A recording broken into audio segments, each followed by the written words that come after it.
programa ay rated PG. Patnubay at gabay ng magulang ay kailangan sa mga batang manonood.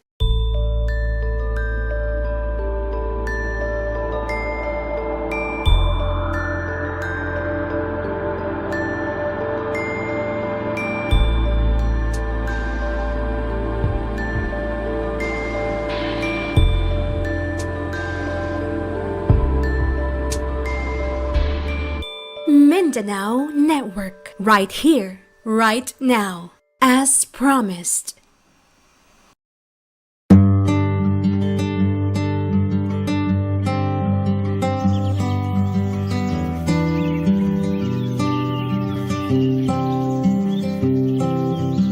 Tuburan is a Steiner Waldorf educational institution. Since opening the first kindergarten in 2012, with only 12 students, we have really endeavored to open a grade level every year. And now, on this year, we are already offering kindergarten or early childhood programs up to grade 12. Tuburan, from the root word tubod, means wellspring. It is in this imagination that tuburan can grow or can be a wellspring of individuals who are free, who are creative, who are independent, and who are connected with nature, who are willing to take part in growing or developing, in evolving the society for the good of the children and the young people.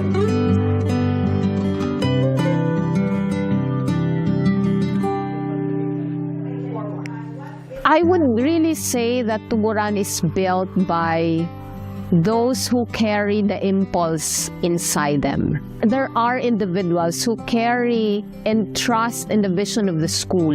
It is here where children and young people are being given an equitable opportunity to really learn.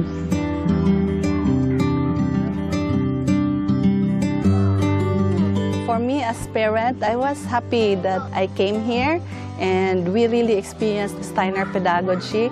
In Tuburan, it was really encouraged that each and every parent should be engaged in the education of their children. And so we were also asked to attend conversations about the call of the times, the issues of the times, and learn together as parent community along with staff and teachers so that we could arrive at something that is material and helpful as we facilitate the growth of these children in their journey while learning. Part of our rhythm every day is we really start with our breathing. So we don't recognize it, but the earth around us also breathes. So I really make sure that the kids in class, when I receive them, they're breathing properly, no, not tensed. It's also to build, kumbaga, anticipation and discipline din sa mga students. So that's one, really connecting to yung human nature. Our children really grow with trees, and the trees are really part of their everyday schooling.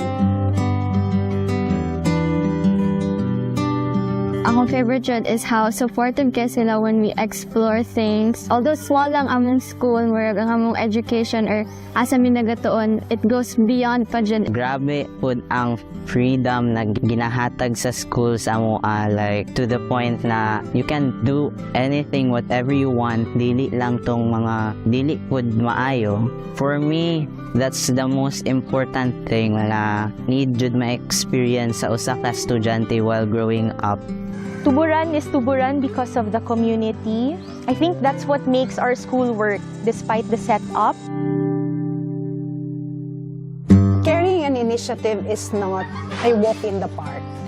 And it is important that we always strive not to forget why we are doing what. We partner with organizations, we offer public events, we do open house. We would also really like to share, to offer this kind of pedagogy, this kind of perspective in looking at the children and the young people to the whole of Mindanao.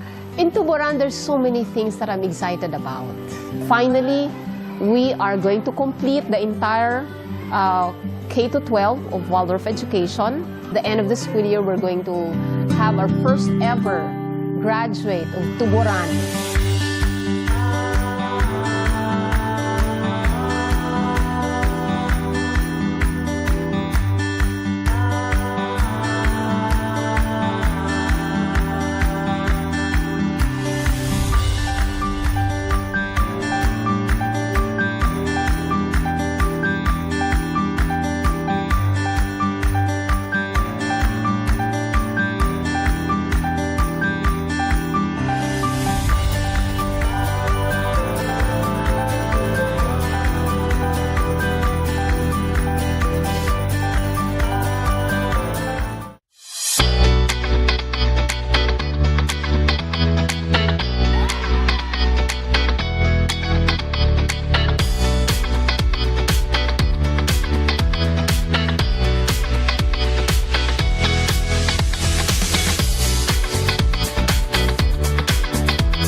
Mindanao Network, right here, right now, as promised.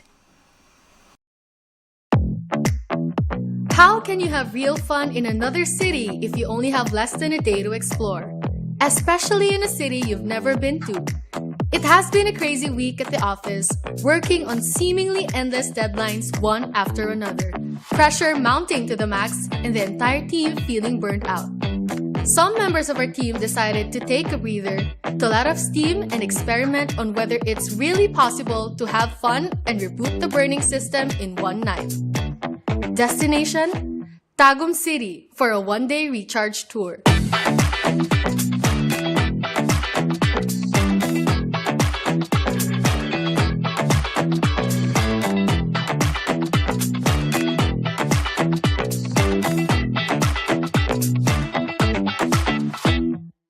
Hi everyone, I am Trina, a producer for Mindanao Network, and I am here to give you a second-hand experience on how to explore and enjoy Tagum City for one night only.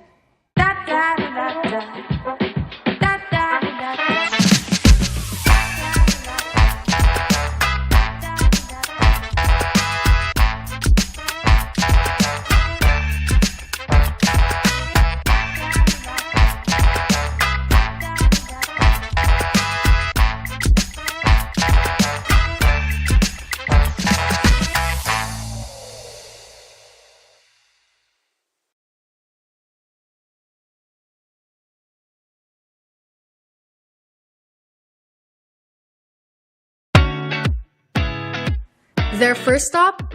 Breakfast. We've heard so much about this place called El Canto Putumaya.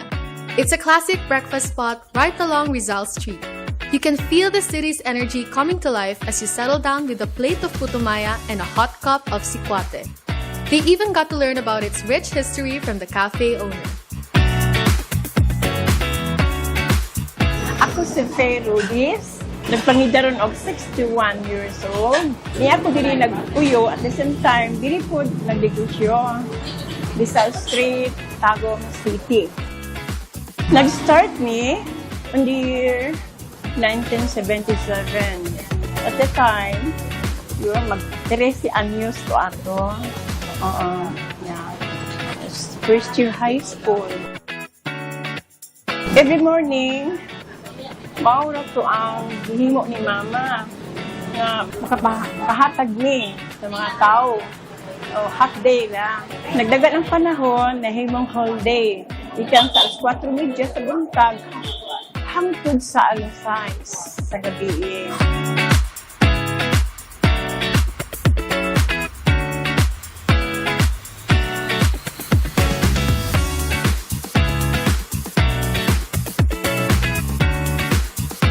Sinugdanan, dili pa kayo ingon niya baniog.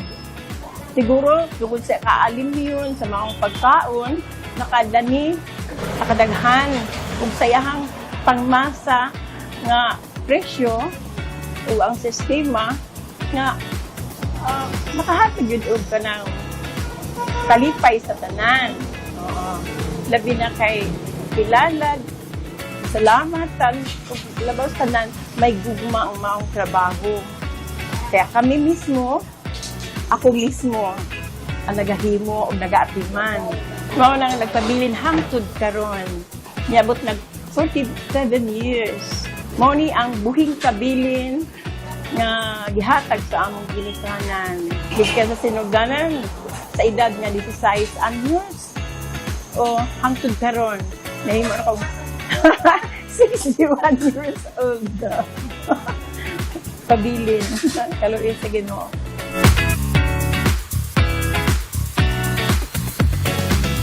Tungod sa iyahang pangmasa, gikan sa iyang mga Pilipinhon nga dagway nga binalot sa maong dahon ug pangmasa usab nga presyo. Walay tao nga dili mabug-atan. Mahigugma gid sila nga kay matayang gid nila ang maong kaanindot sa maong giluto. Ako day si RR Iligan, taga Negros. Dira ko nakakaunod ko, putumaya na nami kayo. Nahimo na ning part nila ni sa ilhang matag adlong panginahanglan. Mao lang ni ako nakita. Kay sa iyang pagkaputo, no? Walay kalainan sa usa ka luluto nga kanon. Mahimo lang siyang steaky. Pero pwede na wala na Paris, pwede na kanang mao na kauno o pamahal, mao na nakita nako sa pipila ka mga establishment diri nga nagtatrabaho. Mao na lang kaunon. Mao na kini nahimo ning kabahin o second home sa katawhan sa City of Tagum.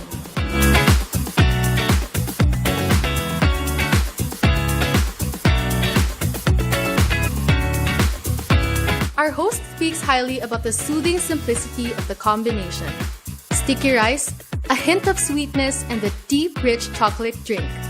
She says its taste takes her back home, reminding her to slow down, which is precisely what she needed that very moment.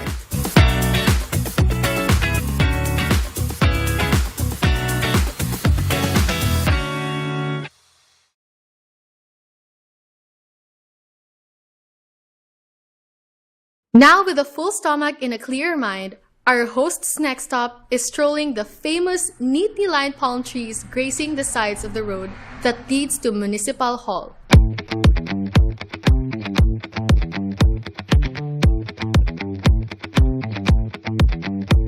It is indeed a serene escape right in the heart of the city. It's hard to believe that just a short drive from the city proper, you can find yourself surrounded by trees, walking paths, and fresh air. And that's exactly what they need at this time to relax. Nature to breathe in, and all the stress to breathe out. My name is Darren Ramasasan Cadavos. I love Tagum because it's a safe place for me and my family. So the reason why I really love Tagum is the people here are very welcoming. Compared to my other city, it was a bit depressing for me. I had a lot of trauma in my old city. But here in Tagum, I've recovered because of the people who really helped me throughout my journey. Back on track, as she strolls through the park, she sees locals jogging, some simply sitting on benches, enjoying the tranquility. There's something restorative about it. It feels like the city designed this space to remind us that even during our busiest times, we need to take a breather.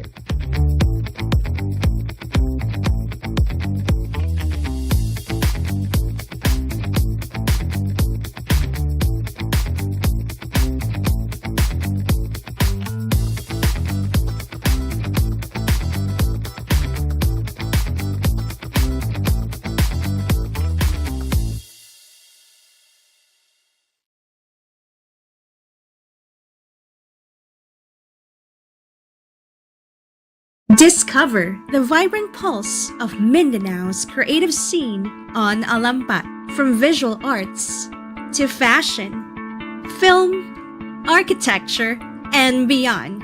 Get inspired by their visionary masterpieces that blend tradition with modernity. Don't miss Alampat, where Mindanao's art comes to life, only on Mindanao Network.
From the quiet environment of the park, she heads to the Tagum Cultural Center, fully believing that a city's soul can be found in its art.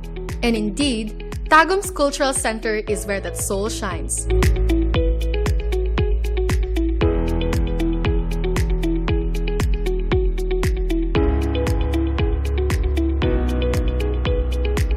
But before entering the museum, she saw a parade heading towards the building's entrance.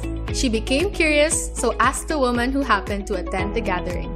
As a Muslim here is respetado siya o pinatagaan po mi ka ng mga kanang basta ng mga IP man paskaron nga gitor mi diri pinatagaan mi ka ng importansya inarespeto ang relihiyon ginalain po ng mga kasi ng palengke ginalahi ang mga para sa mga halal dili ginasagol sa mga bawal sa amo. Now this scene right here only goes to show there's inclusivity here in the city of Tagum. Inside the Tagum Cultural Center, visitors are immersed in a rich display of local heritage and artistry. It features portraits of leaders and exhibits the works of trailblazing artists who have helped shape the cultural landscape.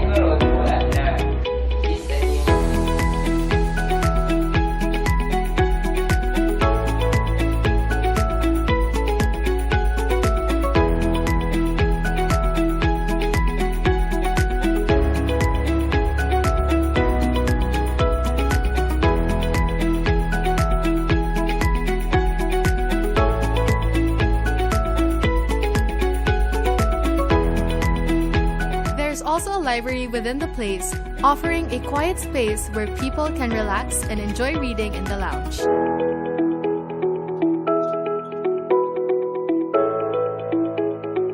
The combination of art, history, and literature creates a welcoming environment for both learning and reflection, making it a must-visit destination for anyone interested in exploring Tagum's vibrant culture.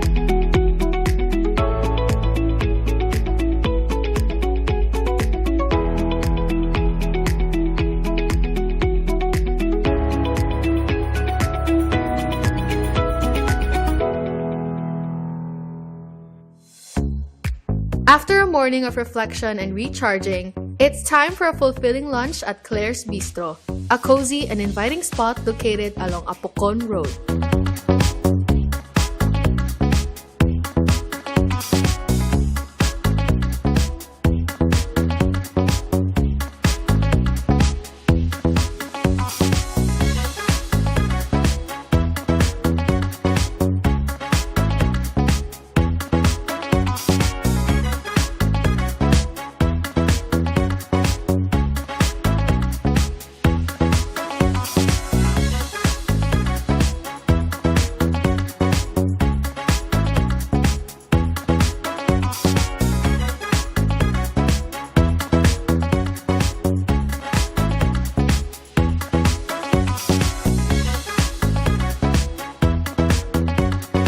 The host chose the standout dishes, chicken parmigiana and sweet and sour tuna, offering a perfect balance of taste and heart.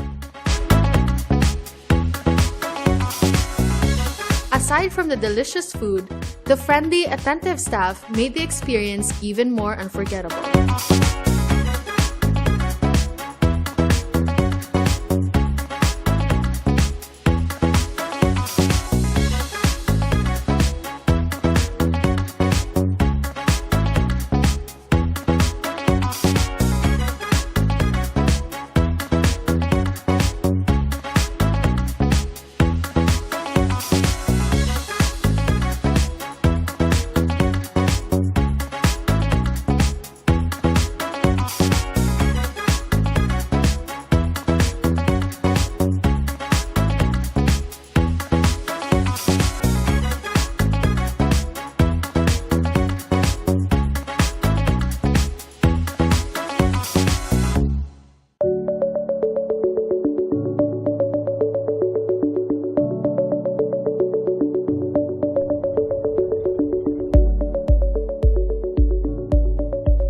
Wow, that was indeed a long morning.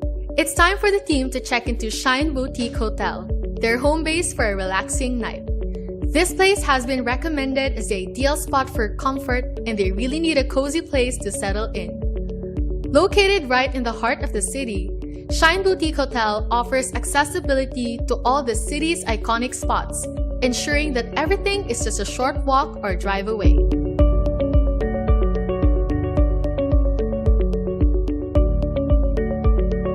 While conversing with some hotel staff, the host found out that the owner belongs to the Mansaka community, an indigenous group residing in Tagum City.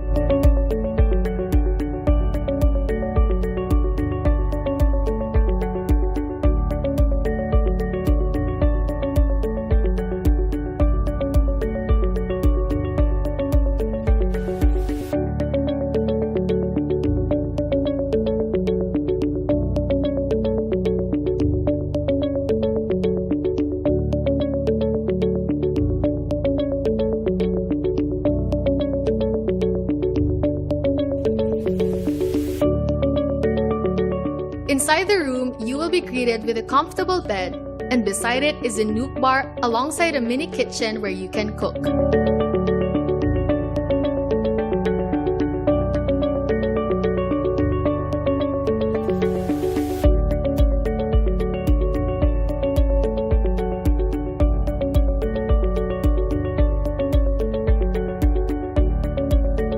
Aside from the inviting accommodation, the hotel also features its infinity pool at the rooftop.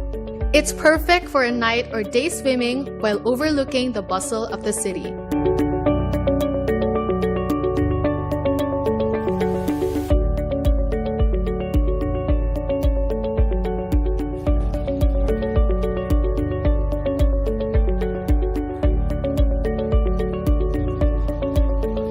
What makes the hotel shine the most is the accommodating and hospitable staff that makes sure your stay in Tagum feels special.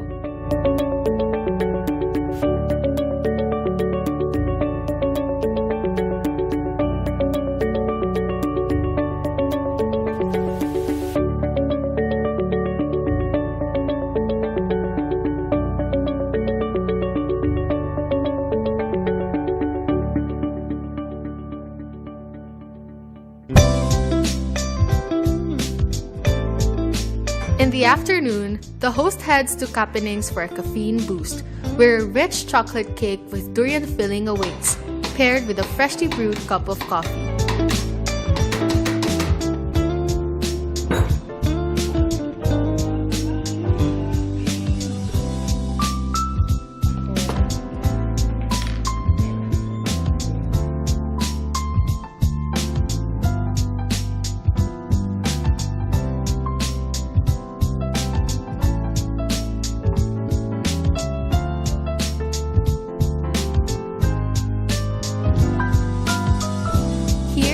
Even the classics are reimagined with a touch of local flair.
As the sun sets, the team heads to the Tagum City Night Market, as they have been told that every evening as the clock strikes 6 p.m., the city streets transform into a lively, open-air dining space. There's also an ukay-ukay or second-hand shop near the night market, a great place to browse for unique finds before heading out for dinner. It's the perfect spot to hunt for hidden gems from fashion to accessories, all at affordable prices. The lively atmosphere adds to the experience, making it a fun stop before indulging in a delicious meal nearby. More than a kilometer of road becomes engulfed in the tantalizing aroma of sizzling grills and smoky barbecues, creating a magnetic pull for students, office workers, and locals looking for a feast that's easy on the pocket. Affectionately dubbed Mak Duko Duko, a playful nod to a fast food giant in the Cebuano word duko, meaning to lean forward, this barbecue haven stretches across 6 streets downtown, making it the city's ultimate go-to for a vibrant, nocturnal culinary experience. In fact, their barbecues are so delicious, one cannot have only one piece of it. It's a place where flavor, community, and tradition come together, turning the night into a celebration of local tastes and Tagum's ever-growing charm.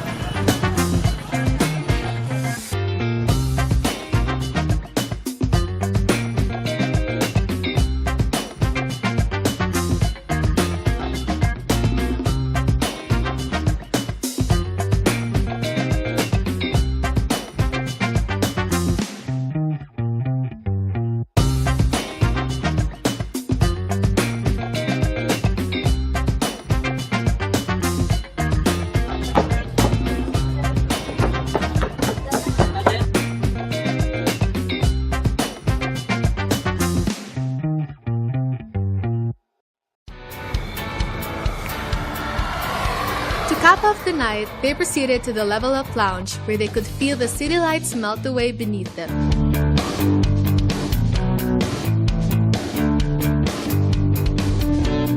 The panoramic views of Tagum, with its twinkling lights, instantly set the tone for a night that felt effortlessly chic.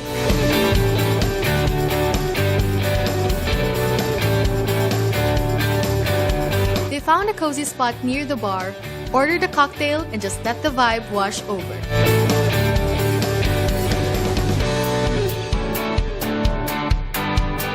Then a friend walks in, all smiles dropping into the seat, clink glasses, toasting to a rare night off and catching up on life. The music was just right, and the drink, delicious. After a few drinks and some lighthearted dares, they found themselves in front of the crowd, mic in hand. Karaoke was never part of the plan, but as the lights dimmed and the first notes of their song played, something shifted. They belted out the chorus, the crowd cheering on, laughing and singing along. Back at their table, breathless and exhilarated, they couldn't stop grinning and laughing. And as they clinked their cocktails in hand, it felt like one of those nights one never forgets. Unplanned, perfectly imperfect, and absolutely unforgettable.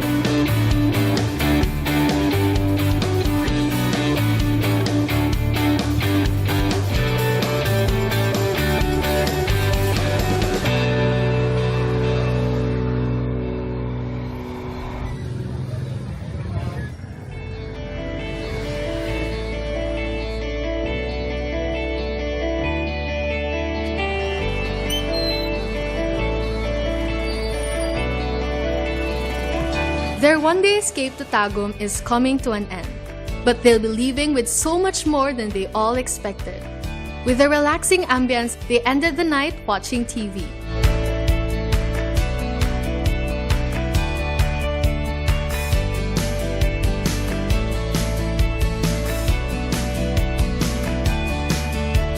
From the serenity of the Echo Park to the bustle of the night market, Tagum seems to have a perfect blend of everything from relaxation to culture and relationships. Just one day, but that's all that was required to refresh and return to face the work battle ahead.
reminds us that even for a brief period, we need to stop and appreciate the stillness.